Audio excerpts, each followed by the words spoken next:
Welcome to the Resilient Recruiter Podcast. This is your host, Mark Whitby, and my very special guest today is Stephen Street. Since 2015, Stephen has been the CEO of Cubed Talent Management, and that is incorporating Cubed Recruitment, Indigo Healthcare Recruitment, and Cubed Academy. According to Stephen's LinkedIn profile, this represents an entirely new approach to strategic talent management for the engineering, FMCG, electronics, and manufacturing and supply chain sectors.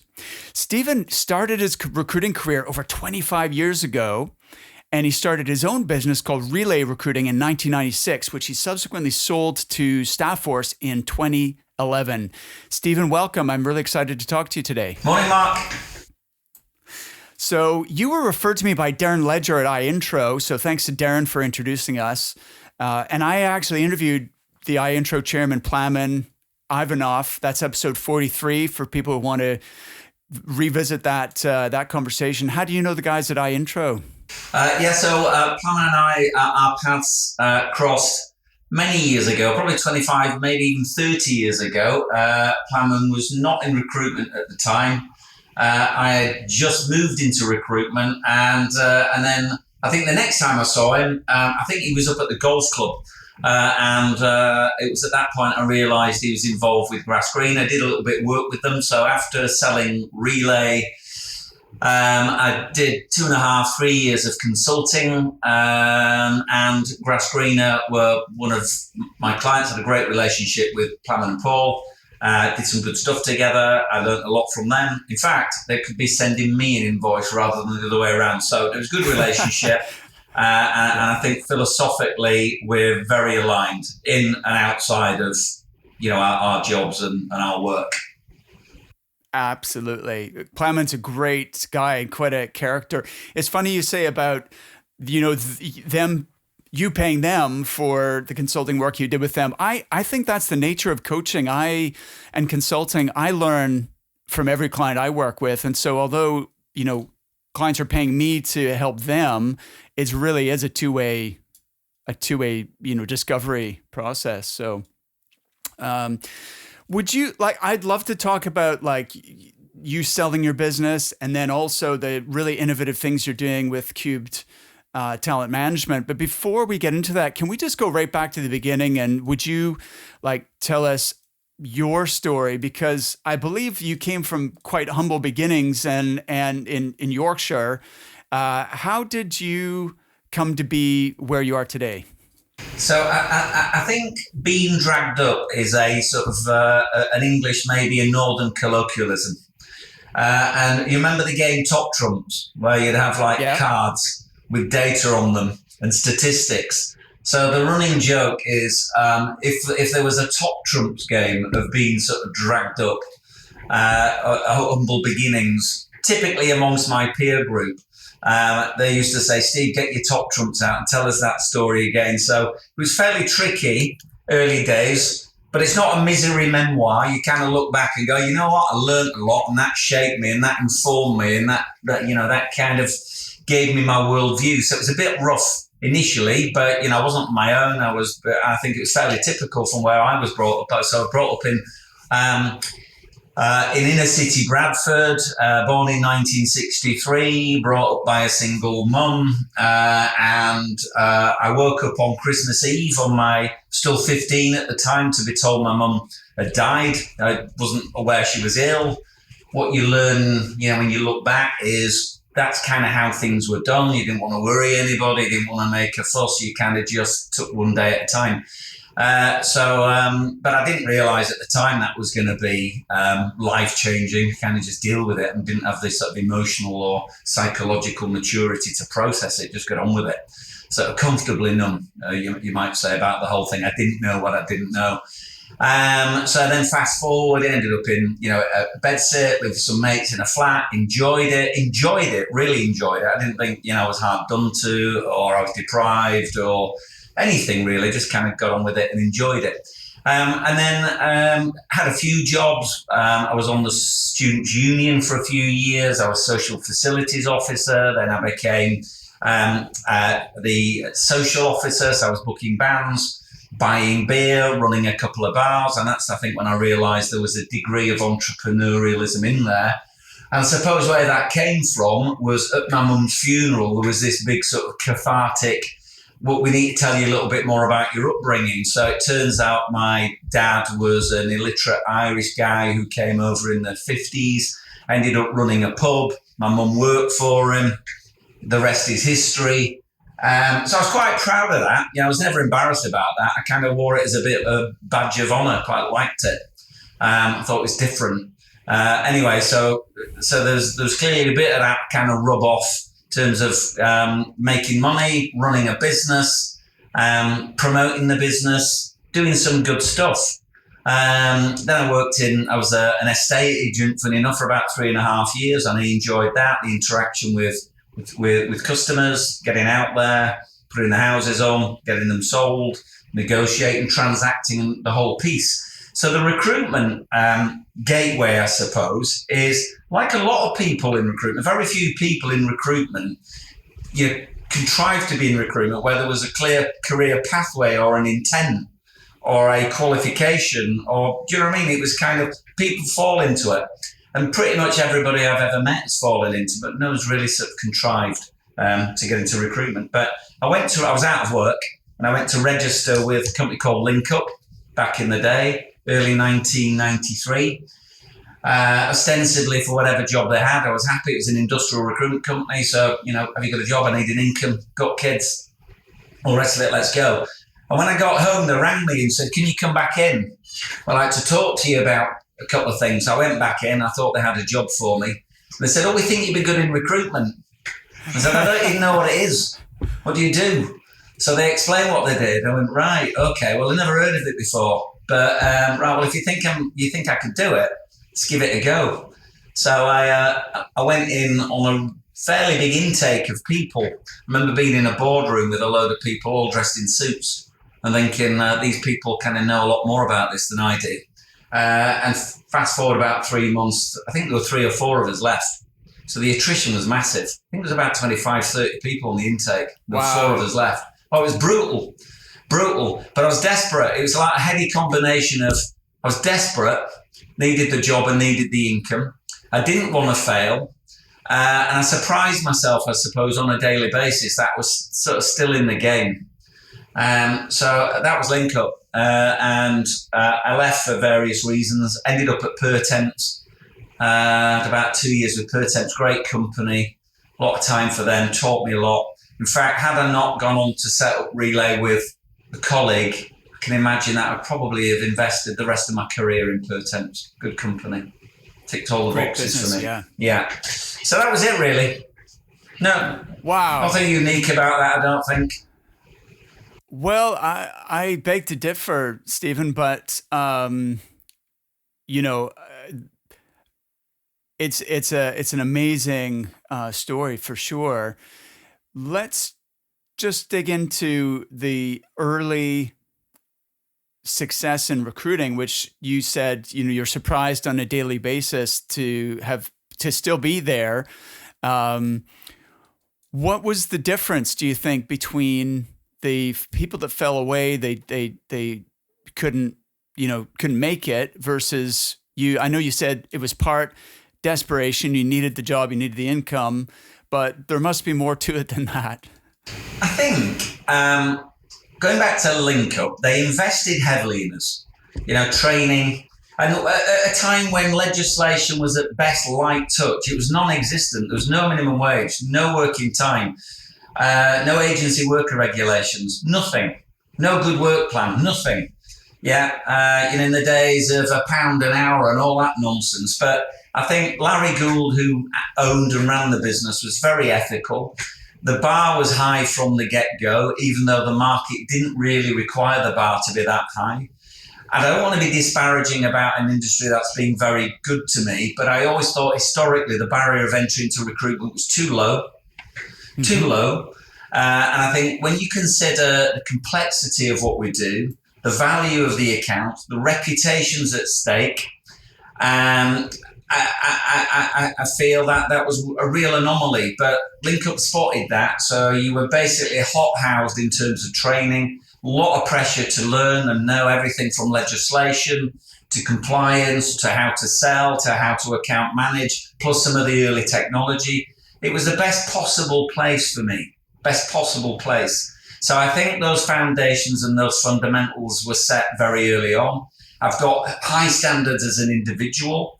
And one of my many guiding principles, because we've all got them, haven't we? But one of my guiding principles, what I recognized very early on, was not to be function to function, i.e. recruiter to hirer, supplier to customer, nor be brand to brand, i.e.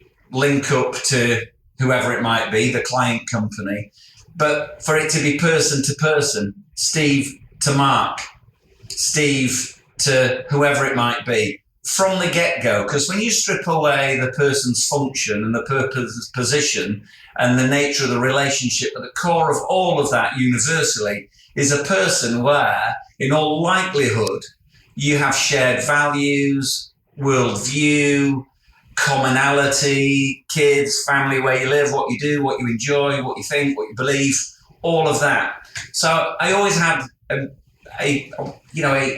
knack of getting quite close to people quickly, but again, very authentically. And a lot of people who are in my sort of personal friendship group now I've known for 20, 25 years. And a lot of them in fact, my business partner started off as a customer. So my business partner is Rob Fleming. He was one of the founding directors of Pace Micro, very big success story in consumer electronics. He was a customer, then he was a client, then we got close, and then we got closer, and he became unwittingly a mentor to me. So very early on, I recognized that I've got limitations. There's lots of things I don't know, lots of things I don't understand.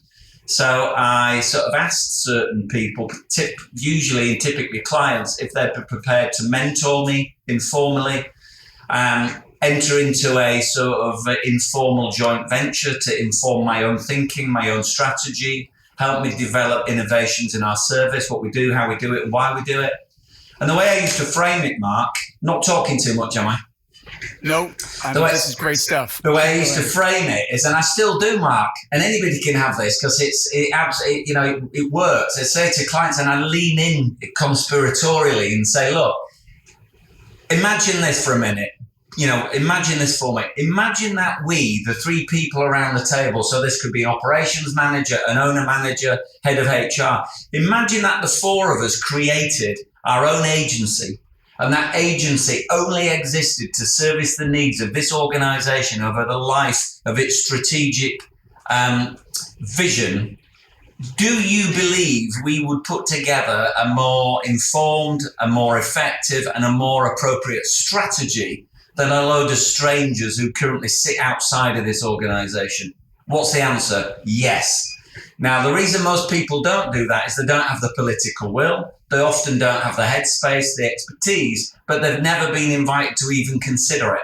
So that's how I frame all of my relationships with clients from the get-go.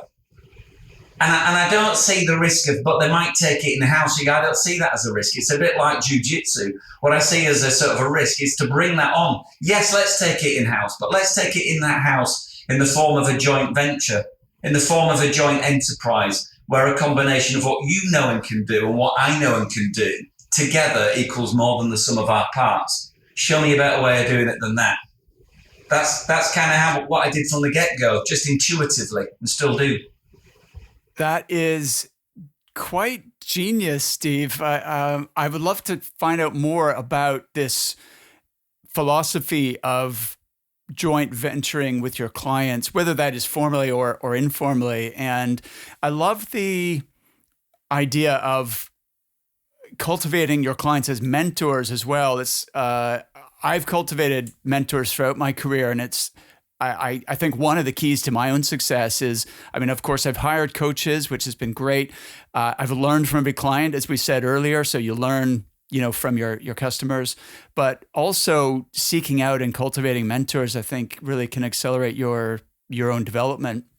It's interesting because I interviewed a woman called Natasha Makajani. That's episode number 30.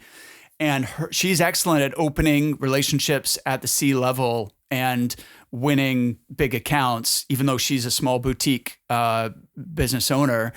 And part of her strategy is similar to what you've just described, where she's approaching senior leaders who she's researched and she admires, and she pursues them in a very intelligent way. It's not a scattergun approach. She's going after people who she would like to learn from and get to know, and asks them for help, asks if she can meet them for lunch or a coffee. And, some of them are now non-exec directors for her recruitment business, and they started out as clients. So I think there's something to that. And I love your, I'm just recapping here what I've taken from the first thing you've said, Stephen, which is developing that relationship on a person-to-person level rather than just a business-to-business level. I'm not afraid to speak to anybody. I don't really respect job titles. I think human beings, by virtue of us being born on this planet, we have equal value, and everyone has the same needs. We all have worries. We all have, things we're stressed about. We all have goals, desires, dreams, families. We need to eat, sleep, and all the basic human functions are the same. So if we can remove the artifice of job titles and, fancy offices and so on, and get down to it, then we can put ourselves on the same level really as the clients we're interacting with. I think going back to that, that approach, which is, you could argue it's tactical, because what you're doing is disrupting the sort of orthodox conventional thinking and dynamics that typically exist. But it's you're right in what you're saying there. It's about being comfortable in your own skin as a human being and as an individual and as an equal, and that kind of trumps everything. And that's really where people, in terms of alignment, connectedness, common ground, that's where that's very quickly sort of established and it's meaningful. But often I say to a client, if we take a period of time, let's say just 2 years, and say, so which accountants do you use? And they go, oh, well, we use KPMG. All right, okay. So who does your audit in? Oh, yeah, PwC. All right, so who does your facilities management? All right, okay. So these are really long-standing relationships. And they go, yeah. And I can see that they're strategic partnerships. I understand that. How many agencies have you used across the group in the same time period? Well, many. Well, why is that? Well, we're all crap. No. The common denominator is you. Yeah. And actually, they're complicit because they allow themselves to be bullied and cowed into doing the same thing all over again, probably for a lower fee or charge. So the other thing I say to clients at the outset is, at the beginning of this relationship, we're going to make a conscious decision. And I'm thinking of somebody in particular who considers, let's call Mark. No pushover. He was a big M&E client of ours. Let's just get rid of that. A big M&E client of ours. And I said, look, Mark, we're going to enter into, and he's very cynical about agencies. And I think he was on his 18th agency in the last 3 years. You go, okay, well, you're part of the problem, Mark, like it or not. So we're either going to be one of two things. We're either going to be stakeholders in our shared success, or we're going to be complicit in our inevitable failure based on what we do next. And if you're going to ask me to do what everybody else has done for the same or lesser fee, you need to find somebody else. It's time to listen. Now, what I don't do is sell concepts, which is or sell hypothetically. I frame everything and contextualize everything within a case study. This is a real organization, credible organization in the same sector with similar issues. This was the before, and here's the hard data, and this is the after, and the hard supporting data, irrefutable data, and this is the how. This is how we took them from where they were to where they are now. Now, I didn't do that to them. We did it together, because they realized it was time now to collaborate authentically and correctly from the get-go. Not call it a partnership, but betray everything about that in their behavior and their interaction by kicking down. Yeah. But they genuinely entered into and embraced a true collaboration. Now, you only get that really when you work at the top of organizations where the power and the influence is. And people generally are more comfortable in their own skin and appreciate this kind of conversation. That's what I found from my own experience. That is beautiful. I love how you just described that. And the way that you're framing the conversation, it's very easy to, this word partnership is one, and I've done it myself, is use the word, but what does that really mean? It's easy to use the word, but then betray that with your behavior on both sides, as you've just said. And I agree that what you're suggesting, as amazing and beautiful as that sounds, is only going to work if you do have the ear of the most senior people in that organization, which is in itself, I mean, that can be a challenge. Can we just discuss that briefly? Like, how do you get to that point? Because sometimes because you can either work your way up, which means working in a non-ideal way for a time period until you get some traction, and then you can get to that person who then allows you, but then by then you've already been working. They're used to you working in a certain way, and they're inclined to not, if it ain't broke, don't fix it. They're saying, well, but Mark, you're delivering good people to us in the old way, so why would we change it?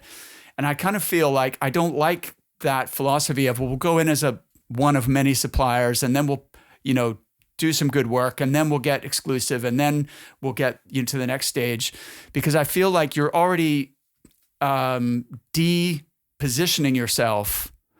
I would prefer from the get-go to enter into the relationship and just say, look, as you've just described, you've been through 18 different agencies.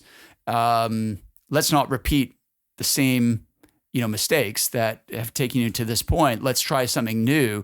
But how do you get the ear of the senior stakeholders? I think it goes back to fundamentals, Mark. So right at the very beginning, you get, the training is about, let's identify the stakeholder groups within an organization. You've got the end user, you've got people with influence, you've got people who facilitate, and you've got people with authority, the decision-making powers. And I think you have to look at each scenario and opportunity on a case-by-case basis and put together a mini strategy for it. So we have these tactical approach plans, and the first thing is to know who's who. Then understand what their agenda is and what's important to them, and not to disrespect anybody within that organization. And if that means going in, on the ground floor and establishing those relationships on our merit, because and this has to be on our merit, those people will refer up, and those people and also to make sure that we're doing our bit to, shine the spotlight on those individuals who've been enlightened enough and open-minded enough and receptive enough to listen to new and better ways of doing things, and for them to refer that up, and then again and again and again. Or you can sometimes go in at the top, but of course what happens as you sort of move through your career, the people who are maybe working on the shop floor have moved into middle management have moved into executives have moved into, they're business owners, or they're part of the C-suite, whatever. Yes. I think that's important to be able to staying in the game is important, because your peer group, you tend to kind of rise with the tide. As long as you've maintained those relationships and you've not been a fair weather friend. And I know, other recruiters can be quite transactional. It's just about getting that person placed, getting that fee, and moving on. And I think recruiters perhaps might want to think about, well, if I've been in recruitment 10 years, what's the quality of my professional network without overstating the quality of my relationship with clients? So how many are genuinely advocating for me? How many can I sort of refer a prospective client to who would sing my praises and would reassure that person about my capabilities, performance, and contribution to what they're trying to do? How many would only ever use me exclusively, and wherever they go, I'm their first call, or one of their... And if you've not built up that kind of network after a couple of years, 2, 3, 4, 5 years, then I would say your relationship is way too transactional. And it's like starting again every single time, which is exhausting. So that is about speed. That is about price. And that is about look rather than goodwill and reputation, personal brand, being somebody to do good business with.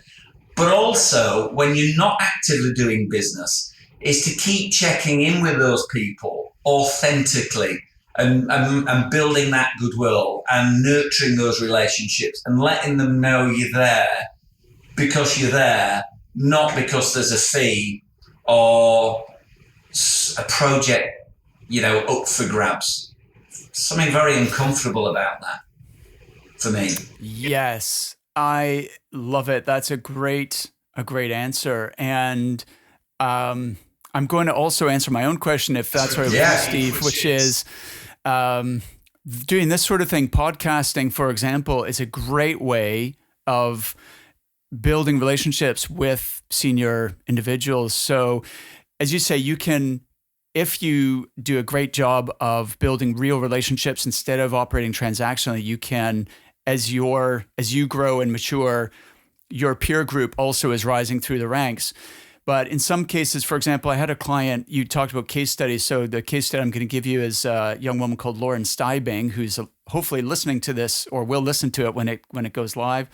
And she was very early in her career, didn't have that network of senior, stakeholders, wanted to win retained search assignments with big blue chip companies, and who these companies all have PSLs and approved vendors and headhunter that they already have relationships with and so on. And I suggested she do a podcast and invite C and VP level contacts on her show as a way of just getting to know people. And she has done that. It's been extremely successful for her. She's done about 60 or so episodes now, and that's opened many, many doors for her. So I think there can be shortcuts if you're strategic about how you do things. But in the long run, it does come down to having the conversation is one thing, but then building relationship is another thing. Let me ask you this. When I first approached you about doing this interview, I thought what I was going to want to talk to you about is building and selling a company. But maybe we can come back to that on another occasion, because I wanted to stay with this idea of partnering with your clients. I think is really fascinating, and I have not come across really anyone else who's doing this. I know you've written to me before about the importance of innovation recruitment, and by innovation, we're not just talking about technology or process, but you said there's a need to radically reposition the sector, challenge perceptions and truisms about the industry within the market by collaborating and forging strategic alliances with clients and maybe even other recruiters to unlock the hidden value. Could you elaborate on that? Like what you're doing at, Cubed Talent Management in that respect? I'd be really interested to learn more. I think it's a combination of recruitment generally, I think, but it's open for, dispute or debate. It's quite tribal. It's quite tribal and polarizing. Well, as a sector, if the value's 36 billion to the UK economy, it's very fragmented. There's the kind of big players, and then a really long tail of sort of SMEs, owner managed and micros, and one person bands. And I don't know whether that's a kind of paranoia, a lack of sort of maturity generally. And I don't mean maturity of individual, but just generally a need for the sector to mature. And there's a lot of cannibalization and a lot of damage done as we all go at, an opportunity. It could be an account, it could be a job, it could be a project. We all go at that and kind of tear it to pieces between ourselves. Yeah, and the poor client and the candidates are somewhere in that melee. That just strikes me as being a bit undignified and a bit unprofessional and really a bit self-centered, collectively self-centered, if that's not a contradiction in terms. where we go, well, let's put the client and the candidate, let's remind ourselves of the most important people in the equation. So the first thing we need to do is treat them with respect and dignity and get in their shoes and try and feel what it's like to be on the receiving end of this experience. And instead of seeing every competitor as the enemy, let's have a look at perhaps where that competitor plus us plus a really good strategy and an open-minded and collaborative client could really see everything off. Basically, that's it. You're really going to start to kind of negate and mitigate all the inevitable risks. So I think about, I kind of run the movie forward, Mark, and think, well, what about if the client sort of cottons onto the idea that their perception is this is money for old rope, it's a necessary evil, it's not a particularly nice experience, and a lot of value, a lot of cash is going out of the organisation. So I sit with the individual and say, well, look, what was your agency spend on perms last year? This is a real life situation. 850 grand. That's a stack of money.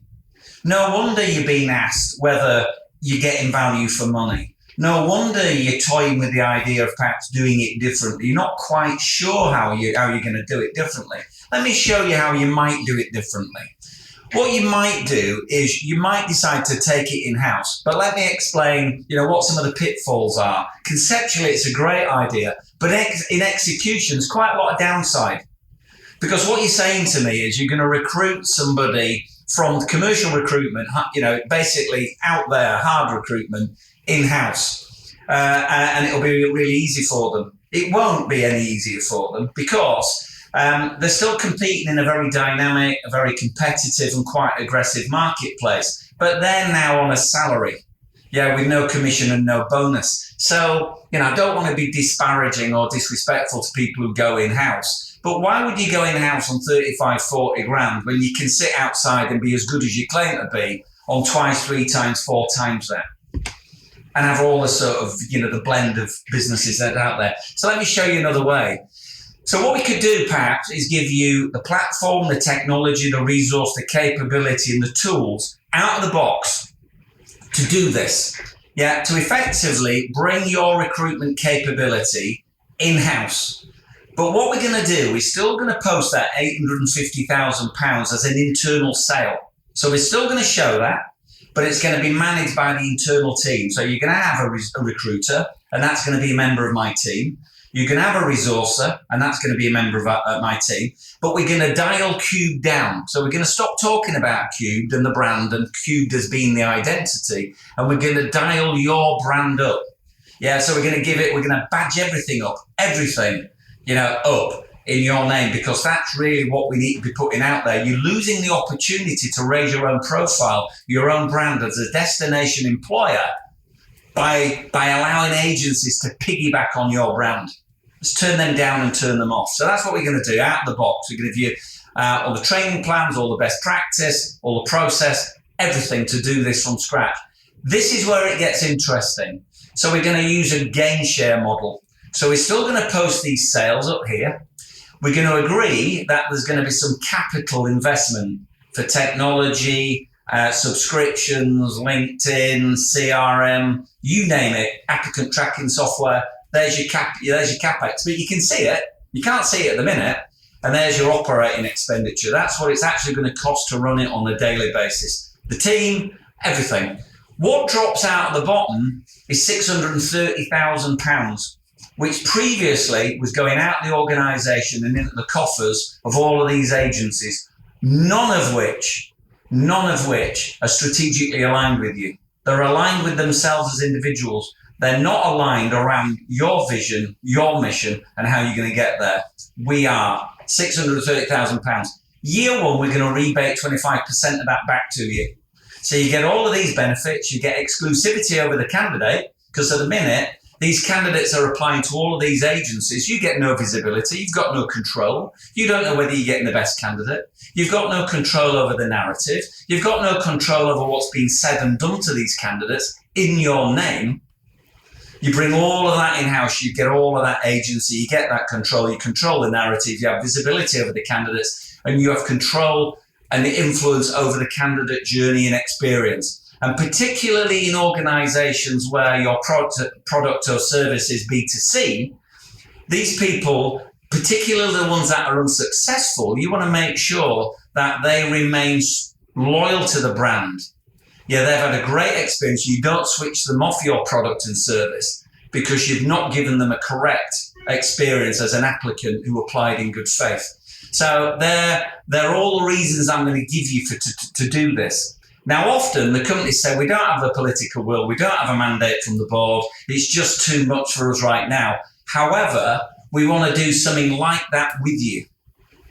That's kind of how it goes with pretty much everybody. And for smaller organizations that say, well, we don't spend anything like that. Well, why don't we create a strategic alliance? Because you plus that other SMA, plus that other SMA, plus that other SMA, this will work. And you can share this capability as a hub and have all the benefits that I've just laid out for you. That's what I mean about disrupting how we do things. It's really nothing about the technology. It's really nothing about the fundamentals of recruitment. It's really about rethinking our relationship with clients and showing them something different. And they'll either go for it or they won't. But when they don't, you've really got them thinking about what's just been put to them, always, which paves the way or creates a platform then to have a more traditional or conventional conversation about what happens next. So it's a win-win for me. What I love about that is, I mean, it's such a cool concept, but as you say, it's a win-win because if they say yes, then great. If they say no or not yet. Yeah, not yet. Already you've established that you are genuinely different to the other suppliers they're talking to, and they, innovative in your thinking and collaborative in your approach, which can only be a good thing for the foundations of the relationship, right? Yeah. And it also keeps the door open to revisit that conversation at a later stage, which is fantastic. Can I just really try and understand this model a little better?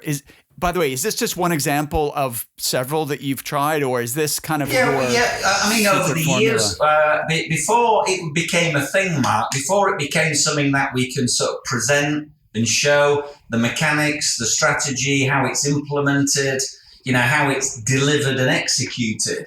That was kind of the approach I sort of intuitively took anyway, which was, look, I've been trained and I've got some information. Plus, I've got a good appetite for more information and knowledge. Because I think, again, coming back to the complexity, the risk, you're handling people's individual sort of brands and reputations, but you're also looking after the organization's brand and reputation.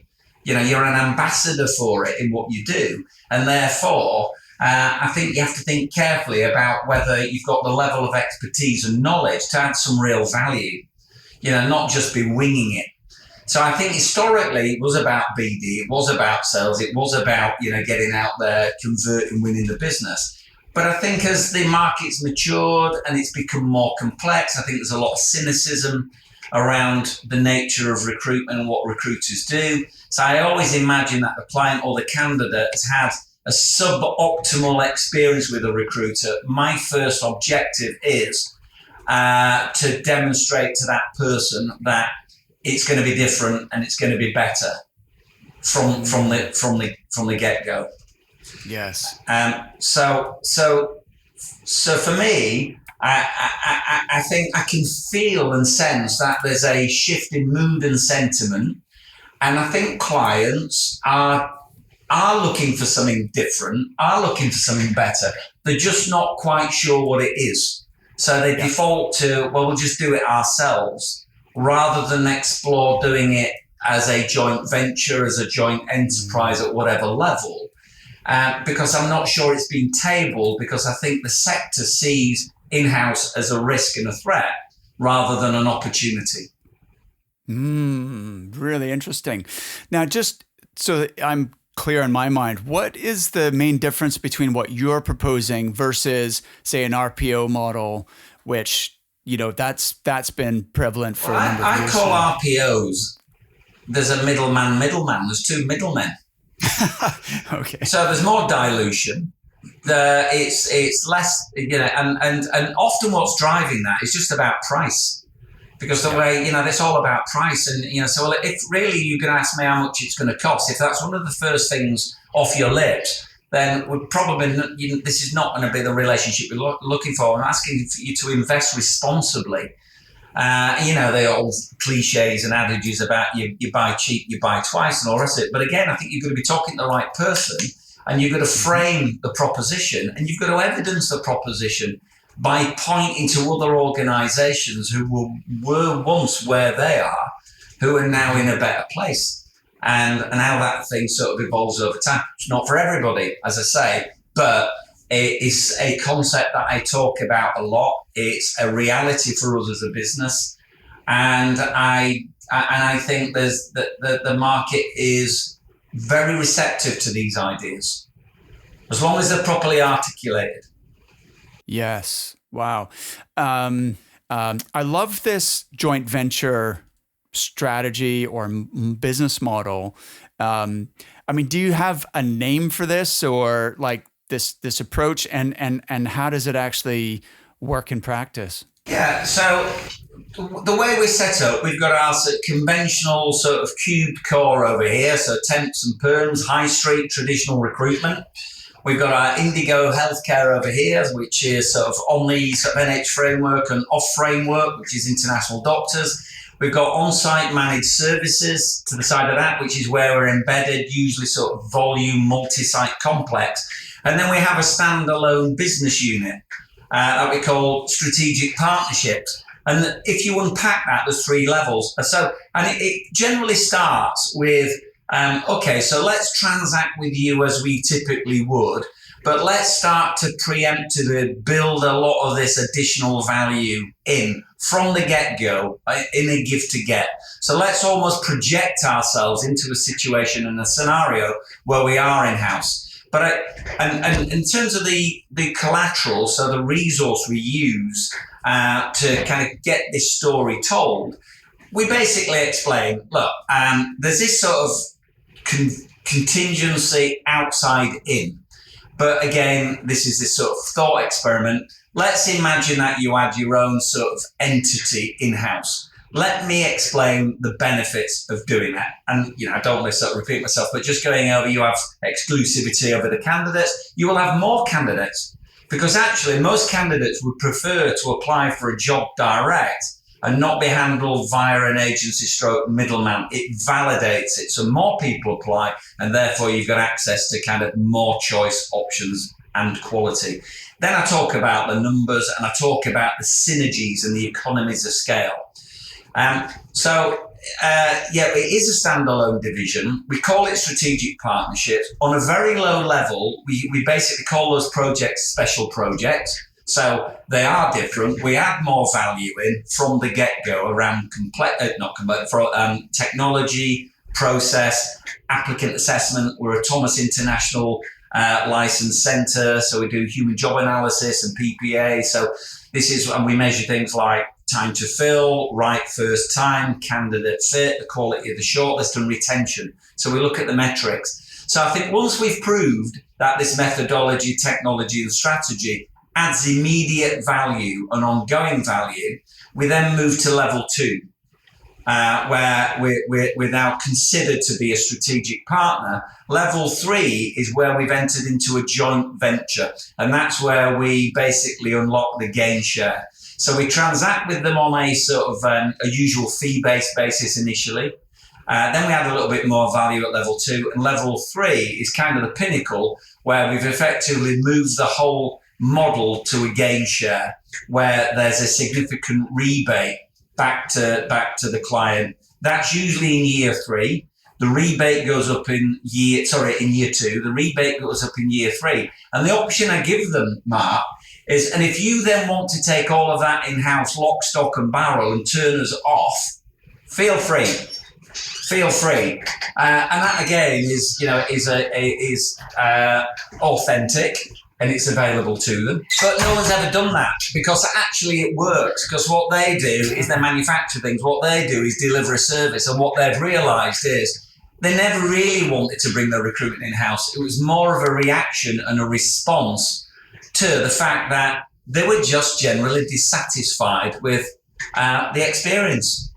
So it's a kind of hybrid, if you like. Amazing. I love that. Could you explain the word gain share? Because I don't know that term. All right. So it's a bit of a commercial term. So that's the case of, well, look, currently let's say that what they gain, the upside, the value is all of those fees that are going out, to individual agencies or an agency, whatever it might be.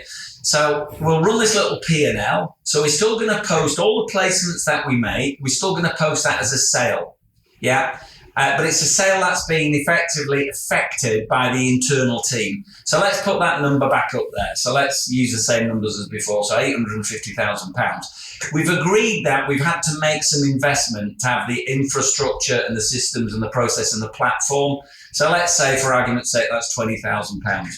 And we've agreed that we want a team of 2.5 people, a full-time recruiter, a full-time resourcer, talent acquisition specialist, and a digital marketing assistant who's effectively going to just make sure that we've turned everything up to 10 or everything up to 11 if you've seen Spinal Tap. Yeah, Spinal Tap. Nigel Tufnell, turn it up to 11, get everything cranked up to 11. Yeah. So, and what I often say to clients, and this is true, you know what? You're possibly one of the best kept secrets in your sector. Because when we signpost people to your website, it says a lot about your heritage and your history and your technology and your process and your innovation and your customers and your market and your success.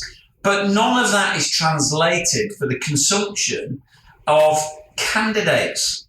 And they're not motivated, nor are they qualified to work out why you would be a great place for them to invest their careers and their futures. That's what we're really good at, because we're marketeers. So going back to the gain share, so let's say there's your 850. We spent, for argument's sake, £200,000 running it. The 650 drops out the bottom. We're going to give you 25% of that back. So your gain there is exclusivity over the candidates, more candidates, time to fill, fulfillment, right first time fill, raising your brand and profile, and all of these savings and efficiencies. And then there's a step up of that, so it goes from 25. It's negotiated on a case-by-case basis, but let's say, for argument's sake, in year one there's nothing because that's it's paying for itself. Year two, you're going to get a 25% rebate. Year three, you're going to get a 33% rebate. Year four, we'll renegotiate the relationship.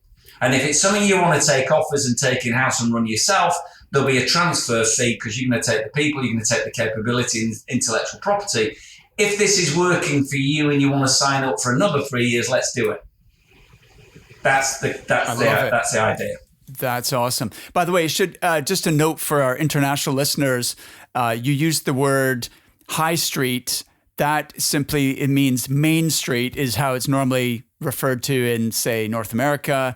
It would be Main Street rather than High Street. And it just simply refers to a recruitment agency or staffing business that has a shop front, like Reed, Manpower, Adecco, or whatever.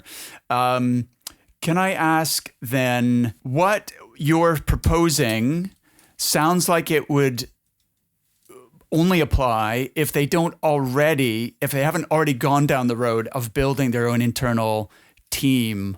Am I understanding correctly, or how would you approach it in a case where? Yeah, because I don't think, unless that they've tried that and it's not worked. But to be honest with you, I've not come across that scenario. Often, I think if they've taken that step, politically they've taken that step, and ideologically, practically, and they've taken that step, I imagine that unless it's really gone badly wrong, they wouldn't necessarily. I think they will feel that they've transitioned from being at the mercy of third-party agencies, and they've brought it in-house. But I went to the in-house recruitment awards a couple of years ago, but it wasn't what I would consider to be bringing a commercial, highly innovative, highly energized, highly competitive recruitment team in-house working in a dedicated way, completely aligned and embedded within that organization strategy. It just looked to me like they sort of renamed and rebrand pre-existing HR people. That's what it looked like to me. Yeah. So then, Steve, does that mean that your sort of ideal target client for this is a smaller growing company rather than a PLC or? No, not necessarily. I think the three main projects that we've got live at the minute are all significant. They're interestingly, they're all owner managed, although one recently IPO'd, but they were up until very recently all owner managed. They're all sort of large manufacturing and or supply chain businesses. But I think what was key there, and they're long-standing, so I think they've just got used to using agencies and, whatever that looked like historically. And I think they were just ready to look at and explore something different.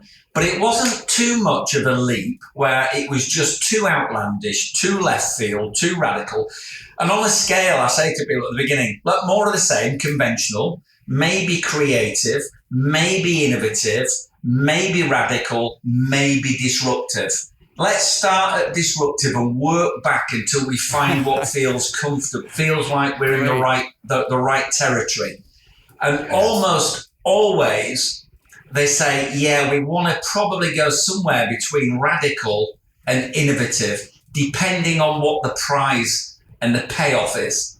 And if you can show us a way of achieving the things you're claiming we can achieve, we're all ears. Go for it. Brilliant. Look, this has been such a great conversation, Steve. I'm glad we did it. I now understand your somewhat unorthodox LinkedIn tagline, which is human Swiss Army knife, problem solver, acquirer and nurturer of world-class talent, therapist, wine drinker, believer in a brighter future, and most importantly, lover of dogs. So that part's self-explanatory, but the human Swiss Army knife, I think I was curious about what you meant by that, but I think I understand it now. You've come up with some really innovative solutions to problems in our industry. It's funny, on the dogs, I was looking at your website earlier. I noticed that at least 5 of your members of staff are canines. We've got 15 dogs in the business. So 15 dogs and I think 27, 28 people. So yeah, our human to dog ratio is through the roof. They're good for well-being, of course, Mark. But and if you're a dog person, you get it. If you're not, you probably don't. But yeah, dogs are a big deal. I liked the job titles. This is on your cubedtalent.co.uk, and it's Meet the Team page. I like Dora, who's in charge of security. You've got Dottie, who's head of food testing. Maisie, head of well-being. Yeah, great job titles there. Yeah, I just on that, Mark. I think humor and just not taking yourself too seriously has been something that has served me well. I don't think it's something you switch on, switch off. I think it's part of your personality. But, I think having points of reference that help you sort of calibrate what's important, what's really important, and what's not really important. And again, being non-corporate, I think letting your personality out and engaging with people through your personality, through your values, through your worldview, through who you really are, not the role you play. I think that's really important. Maybe, you wouldn't survive and prosper in corporate environments where, where there's a certain group think. But I think at the end of the day, in a business that's about people and therefore by definition about individuals, be an individual. Be an individual. Absolutely. Just one point on that is I work with a lot of solo or small recruitment business owners, and there seems to be a tendency to want to have websites which give the impression that you're a massive company and there's no like pictures of the owner on there because they're petrified of the client finding out it's really just them. I think that's a mistake. I think people are going to buy, ultimately you can't hide that for long, right? And people, if they are going to do business with you, they're going to buy because of you. You are part of your personal brand is really, especially for a one person business, is also the business brand. And so you should really, be an individual and be approachable, put your human side across. 100%. 100%. Yeah. Yeah. Steve, I've really enjoyed this. I hope we can do it again someday. No problem. Thank you very much. First for me. So I'm grateful. Great. One more thing before you go. I wanted to be able to give a plug to your charity. Of course, people can find you on LinkedIn and they can follow up with cubedtalent.co.uk. So it's Stephen with a V Street on LinkedIn. But what is the Martin's House Children's Hospice? So Harry and Grace is, so the Harry and Grace's Big Bike Ride is our sort of platform, our theme for doing a lot of our sort of fundraising activity. So Harry and Grace were brother and sister. Harry died at 8 years old. Grace died at 13 years old. We're very close to the parents and the family. So when I was saying earlier about having points of reference that just keep us grounded and remind us of what can happen in life and therefore what's really important and worth getting stressed about and what's not, Harry and Grace are my go-to point of reference, and the family and how they dealt with all of that. So Martin House Children's Hospice is where Harry and Grace were both cared for, and just as importantly, where their sibling and their surviving sibling and their parents are being cared for. So we were into the whole cycling bit, links into our sort of well-being, that whole activity, sense of community, keeping fit, fresh, outdoors, all of that stuff. So that's our platform and our theme, the Harry and Grace's Big Bike Ride. So we've done the Yorkshire White Rose, we're doing a virtual Yorkshire to Paris, and we ask people to kind of clock their miles, whether it's leisure cycling, semi-serious or serious cycling, and try and get some sponsorship for the miles they're doing. So that's kind of what it is, and we love it. Yeah. Well, I'll definitely get the link from you where people can find out more about that and how to get involved or donate. So, all right, Steve, great. Well, enjoy the rest of your day, and here's to a more prosperous and healthy 2021. Here. All right, Mark, pleasure. All right, take care. Yeah, you too. Bye now. Take care, bye-bye.